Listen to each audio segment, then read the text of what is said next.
Welcome to another episode of VNture podcast, your weekly source visual novel goodness. I am MR, and together with Tauros, we shall venture into another discussion about VNs. In today's episode, we finish the Tauros trilogy of Iceberg. What titles will he talk about today? And will any of those be a murder mystery or battle royale? Time to find out! You can't just categorize me as a battle royale fanatic. Yes, I can. Okay, maybe you can. A little bit. Okay, fine. Just a switch. For anyone who doesn't remember, MR and I each did an iceberg chart of a whole bunch of visual novels we've read, and how likely or how unwilling we are to recommend them to others. Like the most generally recommendable titles at the top and the least at the bottom. And so you can check out our first video or link in description if you want to see the whole thing. I'm going to talk about 5 visual novels that I liked, starting with 9 Hours, 9 People, 9 Doors.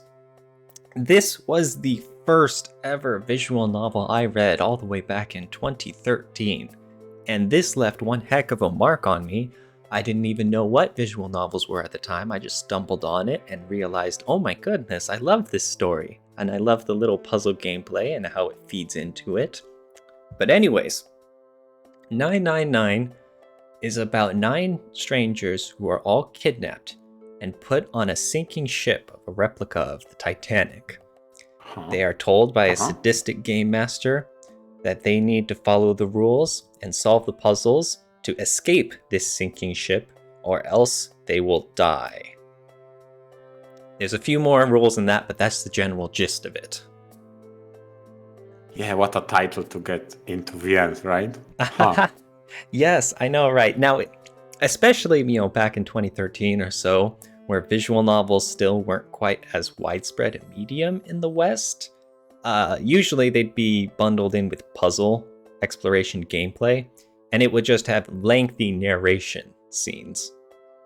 And so it would kind of be half visual novel, entirely of reading, and half puzzle rooms, where you get to look around this little 3D modeled room and look around, pick up items, solve these cryptic puzzles, and then escape with your life. Part of why I liked this so much was the danger involved.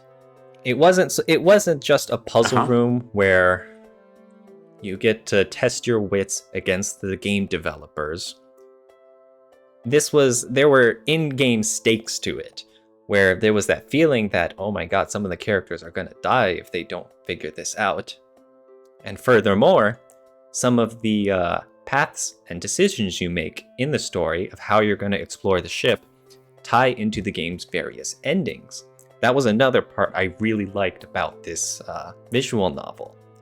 There were multiple endings, and so if you unknowingly went down one of the bad endings and things went all sideways and the main character dies and you get very few answers to some of the burning questions you had while playing, you would then have to start over at the beginning and make a few different choices in the game, and you would see the story play out pretty differently. And then you'd get a different ending, and it'd be like, oh no, it's another different bad ending. Because at the time, I was very new to visual novels. I didn't really hit me that a game could take different branching options like this. I mean, I can imagine you understanding that game can have different endings, but not that many, especially the non-conclusive ones, right? Ooh, that too. But yeah, I was someone who thought video games were like Pokemon, where you go through and you battle, and if you fail and your whole team in Pokemon faints, then you just get a game over and it kicks you back to the Pokemon Center and you try again. Yeah. And then this was 999 is out here well, if you take different story choices at certain points, the story will play out differently And it was like, what? Differently? Which one's the real story? It's like, Huh. are they both bad? And then eventually you come across the true ending in 999, and I was all engaged. I was like, wow, it's all building up to a head, and it's like this is such a different style than anything I've ever discovered before. What the heck is this? I love visual novels. I have a question about that what you just described. Comparison to Pokemon and going back and changing the choices to change the outcome. So searching the different ending. Did it motivate you to, when you got a bad ending, to find the good one? Yes. Although I don't blame other people for getting discouraged because of that. I played 999 on the original Nintendo DS. And in that version, you would have to start over from the beginning and just click through all the text and re-explore those same puzzle rooms that you've already beaten just to get a different ending. And there are about 5 or 6 endings in 999, so you would really be redoing entire gameplay segments over and over for like multiple times over. And that was if you knew what you were doing and you didn't just look up a guide online or something. So that was a common complaint, and thankfully, many years later, the company ported this game to Steam on PC, along with many quality of life improvements. So you don't have to start over the game from the beginning anymore. You can just jump to these story decisions and explore things the other way. I would have liked that. Oh, yeah. It's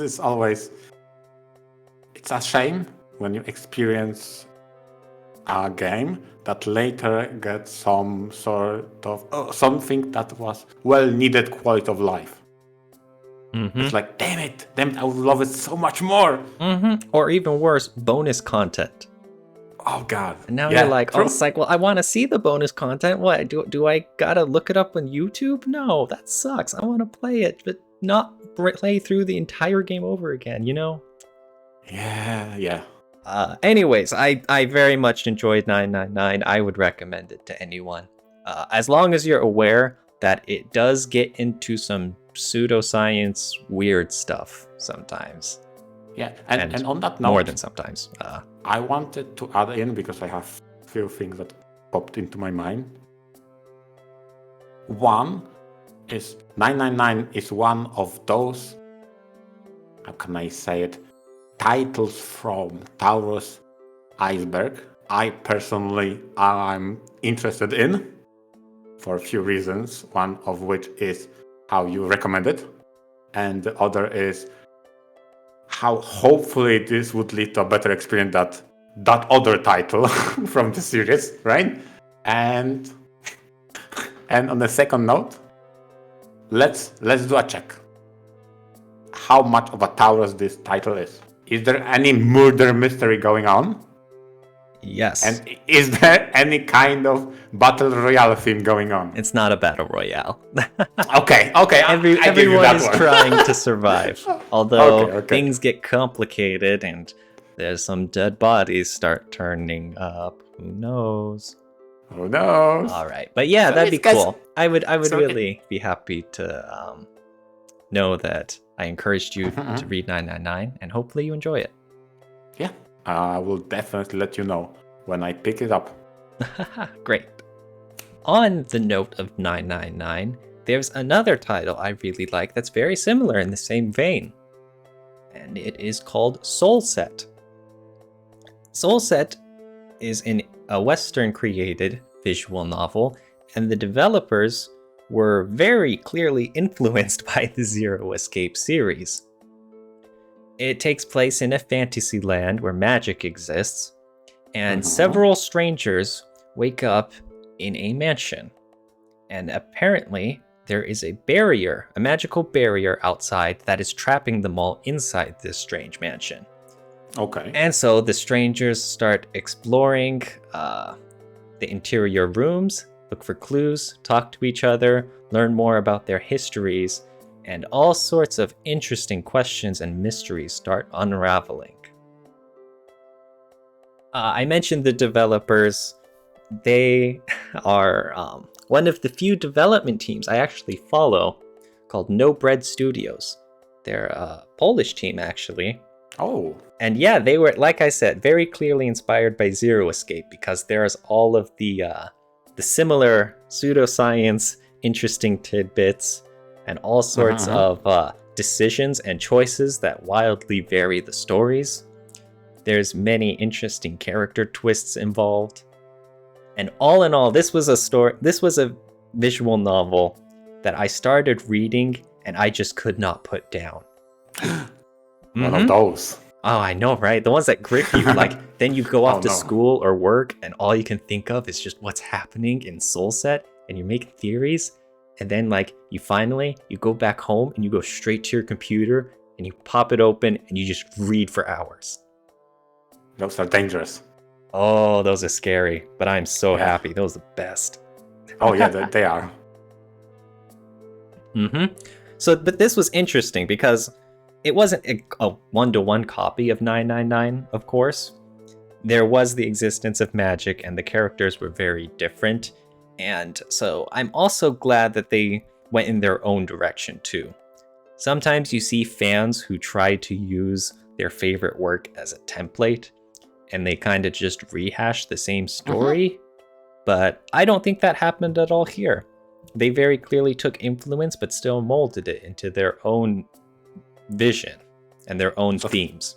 So for example, instead of Titanic, you had a mansion, and instead of being trapped in rooms for the death game, you had a barrier of sorts, right? And of course, there are still threats to their well-being, and there are several bad ends involved. I see, okay. I do want to mention, though, that there were also several romance sections. Zero Escape doesn't really get into that, but more or less, a lot of the characters are romanceable for your main character. And I'm not really sure if it made it better or worse. It's different, and sometimes I don't know how well it gels with the rest of the story, and sometimes I think it's handled pretty well, but there are romance sections.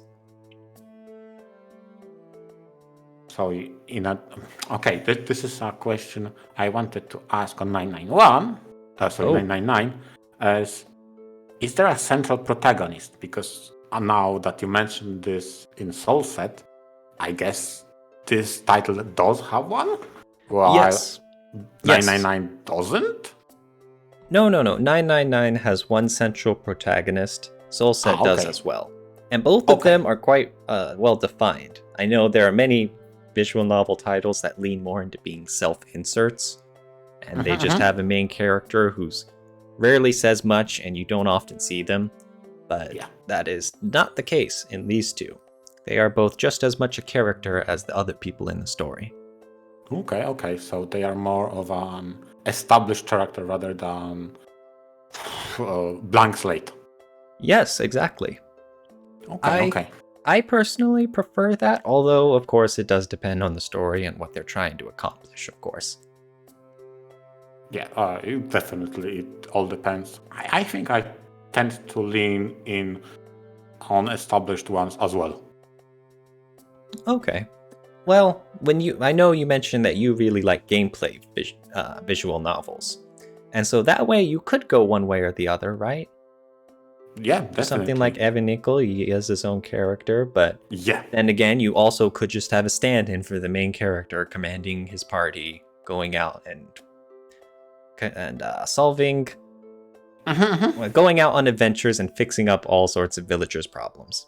Yes, that's definitely true. You can do it both ways. I just feel like it just resonates with me when it's a character well established. I tend not to immerse myself with VNs to the point I relate to the protagonist as if I were there. I'd rather enjoy someone's adventures as an observer of sorts. I see.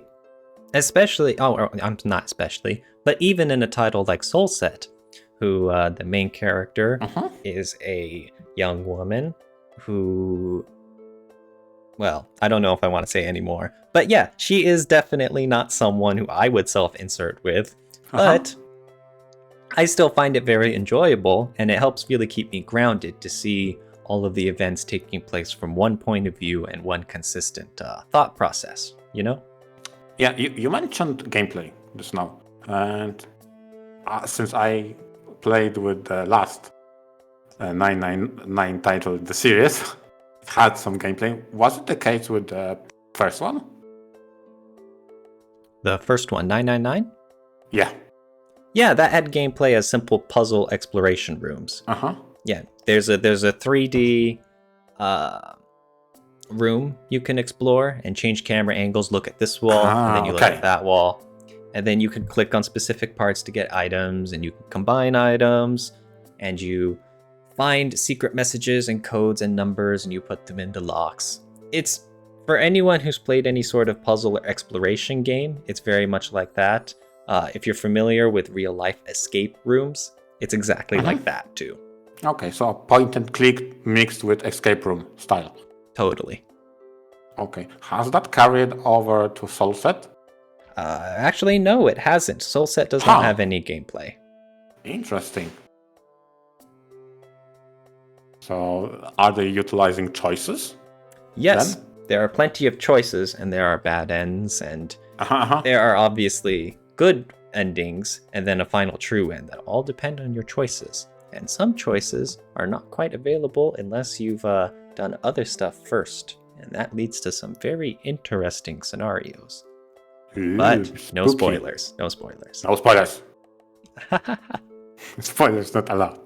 Okay, so I guess the only thing that was left is to measure this game on a Tauros scale. Does it does it have any murder or mystery? Well, there is a ton of mystery, of course, and there are some very suspicious dead bodies too. Okay, we see this Tauros card. Up high. It is not a battle royale. Damn not it. even close. Go away. Oh. So with that rating, I can move on to another one that's a little bit harder for me to generally recommend. And that is another OELVN called Who is the Red Queen?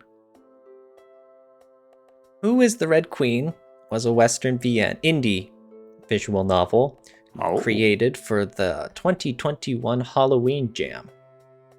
And it is a visual novel story that mixes together all of Alice in Wonderland's nonsensicality, along with various other dark, violent themes as well.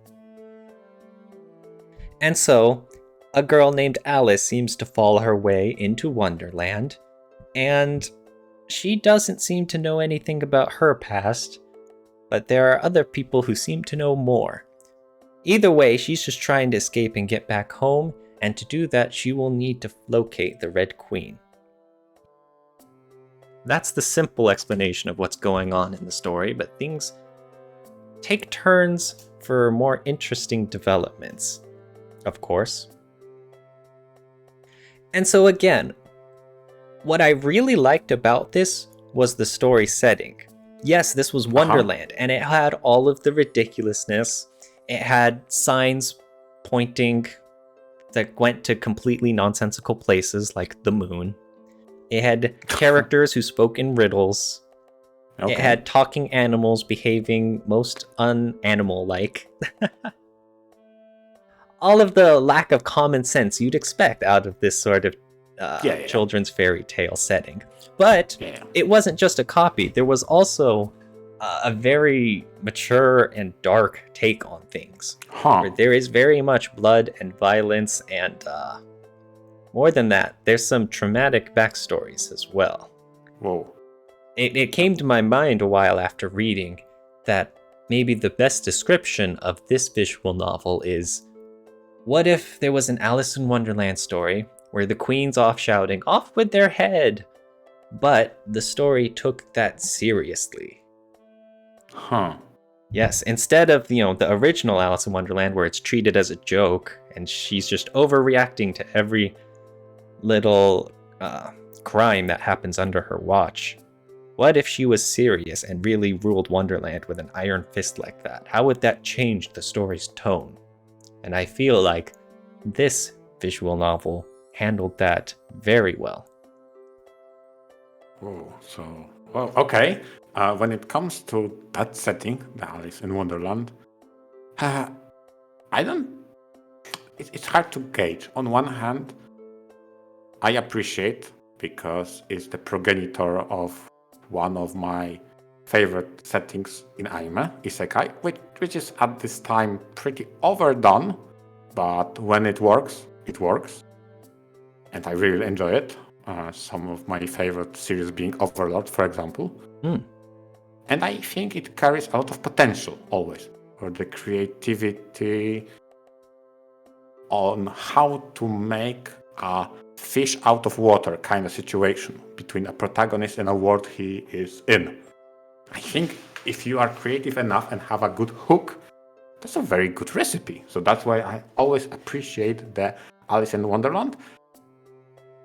I think previously I had more appreciation for random British humor, so that's why the whimsical and nonsensical work on me better, probably than now.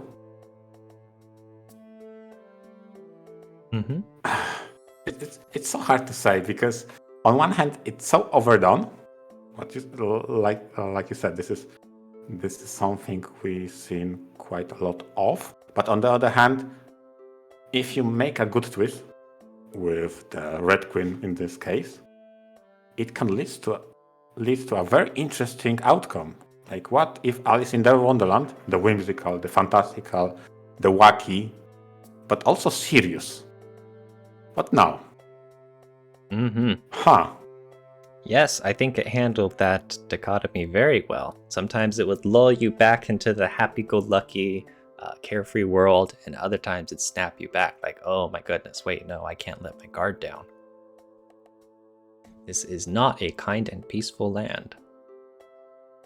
I mean, I haven't read this title specifically, but the first thing that comes to my mind when it comes to the whimsical on the front and a subversion and serious on the other, I mean, we talked about it at length before, but it has to be Hatoful Boyfriend, right? Ah, that's an interesting comparison, yes. How everything looks to be very serious. Sorry. With Hatoful Boyfriend, everything looks like a joke where you're dating pigeons, ha ha ha. And you're in a very interesting fantasy land, and there's plenty of comedy. But then you get closer to the characters and it gets serious, and there's actual character development, and in some cases there's some very scary stuff. I think, yeah, that's actually a very good comparison. You have something like Who is the Red Queen, where instead of being greeted with all of Wonderland's fancies, you come across some very serious, not Wonderland elements, like action, like horror. Things you wouldn't really expect, but they meld together with the setting pretty well, actually. So, on my Tauros ranking scale... Oh, yeah.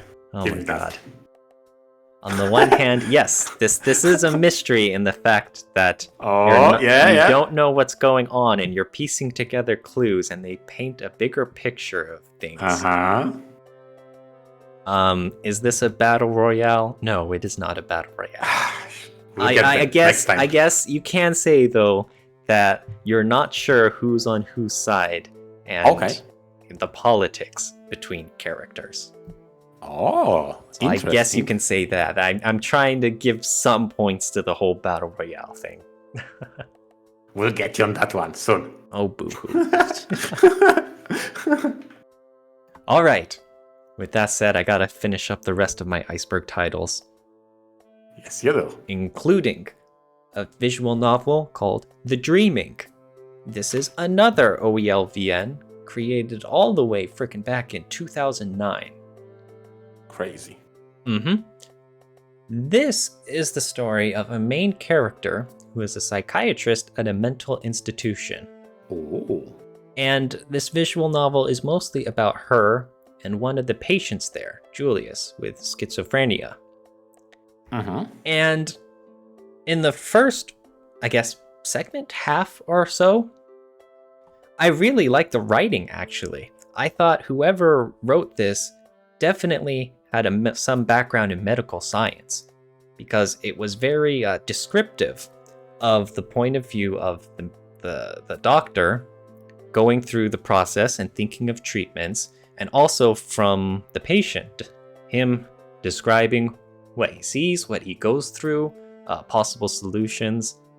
I definitely felt like there was either someone who already knew this stuff or really did their homework, coming up with all of the therapy methods and medication names and other what have you in a medical setting. But anyways, after that, the plot gets weird, and there is more than meets the eye in this story. So it's definitely on the mystery side, you say? Yes, it's mystery. Every story kind of has a mystery, I know. I'm just messing with you. Oh my goodness. Yes, so it's a relatively short title. I want to say it's only like 2 or 3 hours long. And the art style, if you can see, scrolling by on the video, it's a little cartoony. You kind of have that anime aesthetic. I think it really does clash with the real life pictures in the background, though. I'm not terribly a fan of that. But there's stuff later in the story that I think the visuals really pick up on. And this also has choices. And eventually, if you can piece it together, there is a true ending. And all in all, I think it's a short, concise, and well put together mystery title. I don't think it's anything special because, it's a visual novel released for free in 2009. I do think it's very good for that, and I'm very appreciative of that. It is a bit of a hard recommendation, though, simply because it's not quite like the norm, and it's pretty darn serious. Yeah, when it comes to and again, I'll ask you if you read it, but if it comes to serious and the one that is very much about medical condition, I remember Narciso. I've heard of it. I haven't read it.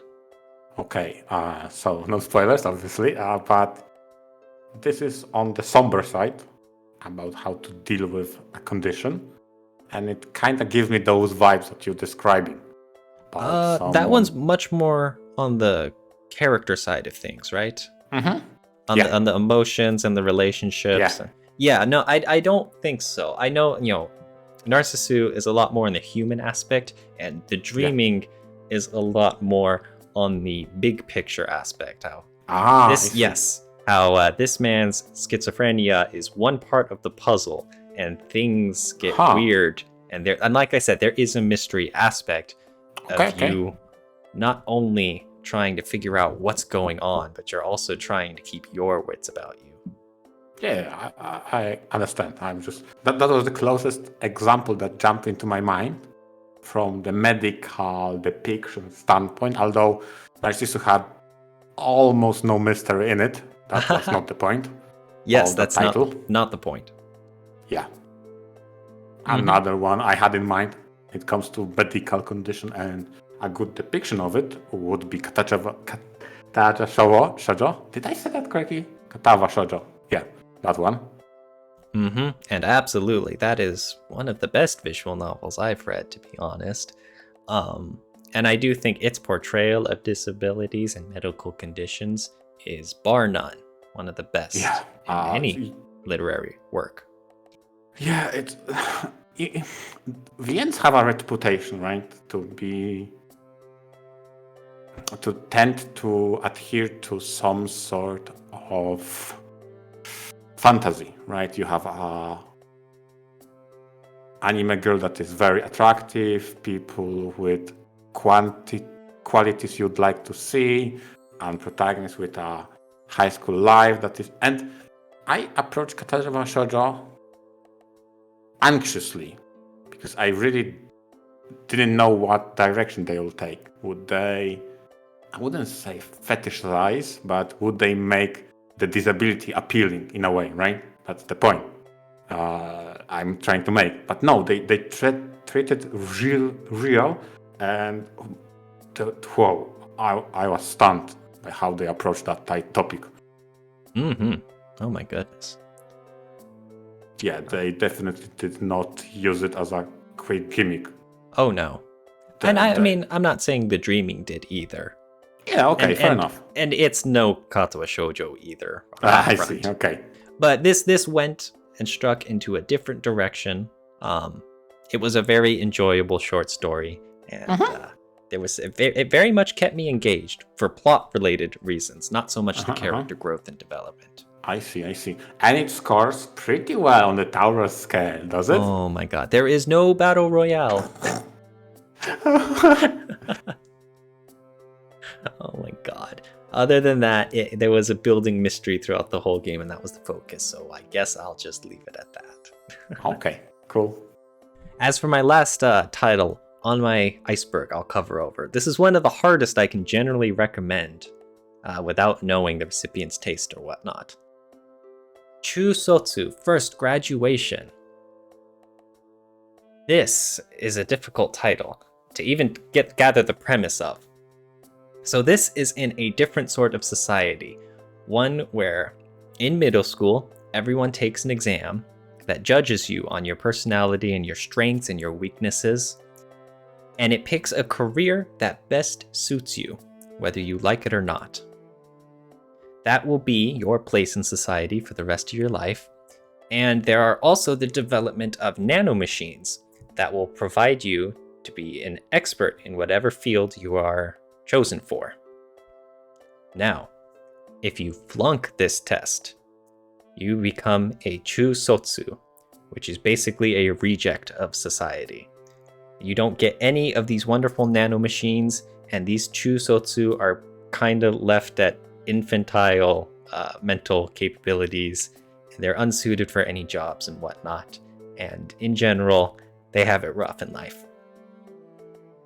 So this story is about the main character, who is a Chusotsu, who lives together in a dorm with another two, as part of a government grant, and they need to tackle the philosophical question of what makes a wonderful life. Oh god. Yes, it is. Now, it's hard for me to generally recommend this because you would assume this is a philosophical work, right?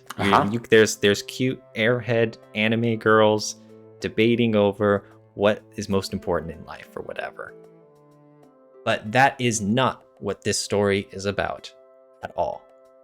In fact, it's kind of funny because these girls keep getting distracted every 5 lines. They try to talk about philosophy, and then they're like, "Oh yeah, did you watch the TV show last night?" And it's like, "Yeah, that was great." And then they just go off, and it's like, "Oh my goodness."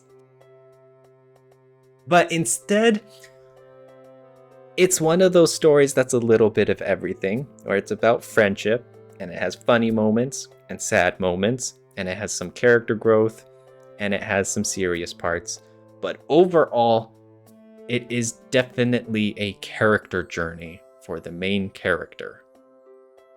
She is not, obviously she's not a self-insert. She's very much her own established character with personality and approach to life and history. And a big part of this visual novel is that she still needs to address several aspects of her past that she is ashamed of. Partially, why I like this title so much is because that's a common theme for everyone. I feel like everyone has parts in their life that they are embarrassed to ever remember, and they like to think that they've moved on since then, that they've become better people. In the main character's case here, in Chusotsu, there is still some baggage she has to deal with, and so you end up getting one very hard-hitting story that I wasn't prepared to read. I was caught by surprise that the story went this way. And again, I mean, a lot of this I'm kind of talking in spoiler territory and whatnot, so it's like I can't really be specific. And that's why it hurts. It's like, I would love to talk about one of the literary elements that this visual novel utilizes that came out of left field, and I love it. And I'm like, oh my god, if I knew about this beforehand, I would have picked up this title earlier, and I'd totally recommend it to everyone, but I can't. It is a frustrating life. Oh god, especially it's hard to recommend for that surprise because it takes away from the surprise, right? You can't do that. It's like just going around telling people, you should watch this movie because it has a great twist ending. And it's like, well, now that you're telling me it has a twist ending, it's like I'm kind of expecting it now. You kind of ruined the surprise. Yeah, and if you ever go further, so if you ever explain the surprise, then no one will read it. If that's the best part and you just said it. I know, right? So you kind of have to be deceptive. Like, yeah, read it. It's just like above average. But it's fine. Read it to the end. Like, in a weird way, you have to be... But... Oh my god, this is so... Okay, now I get it why it's on the bottom of your Atlantis. It's so awkward to recommend in good faith and provide arguments for it. Yes, and I mean, there's a few other flaws with this too. There's several story segments that kind of don't land, and I'm like, okay, we really could have cut these parts, and it probably would have made this title better. But at its core, and its main plot line, I very much enjoyed. The entire setup that you described,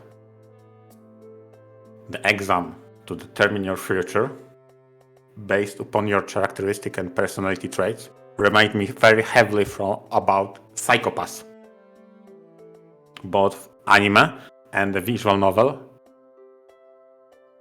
take place in a society that have a system that dictates your optimal spot in society. Yes, exactly. Your compatibility with certain industries. Yes, and I thought you said psychopathy. You're talking about Psycho-Pass. Yes, Psycho-Pass, which was a hit anime series and later a visual novel adaptation. Yes, exactly. That takes a different bend. They prioritize the part where they can determine that people are going to commit crimes before they do it. They're the more criminally intentioned individuals. And this one is more like we're just finding your correct place in society, whether you like it or not. I mean, the biggest... How can I say it? The biggest difference I see is that Psycho-Pass focuses on people who adjusted to that, and Chusatsu focuses on people who did not. That is a good comparison. Yeah, you're right. In Psycho-Pass, it's more the story focuses more on the enforcers of order, whereas Chusatsu, you're out here on the outskirts. Exactly. And it's very much, a tale of outskirts. By the end, I was very happy where this story went and where it hit me personally. So on the Tauros scale of things, this is gonna sound bad. There's not really a mystery. There's no really dead bodies or battle royale or action fighting scenes. And it's not even an English original visual novel, right? This is not. It's an indie JP title. What? Because that was a hidden characteristic of Tauros. Oh my god.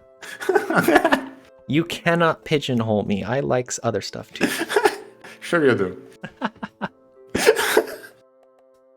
On that note, I think we will have to wrap things up here. I am very glad to have gotten through all of my Iceberg titles. Again, I'll link it, or you just look at our first episode or something. Yeah. I hope you all enjoy them. Yeah, and what a title you ended on. Oh my god. Yeah. I hope our listeners have a good day and bye.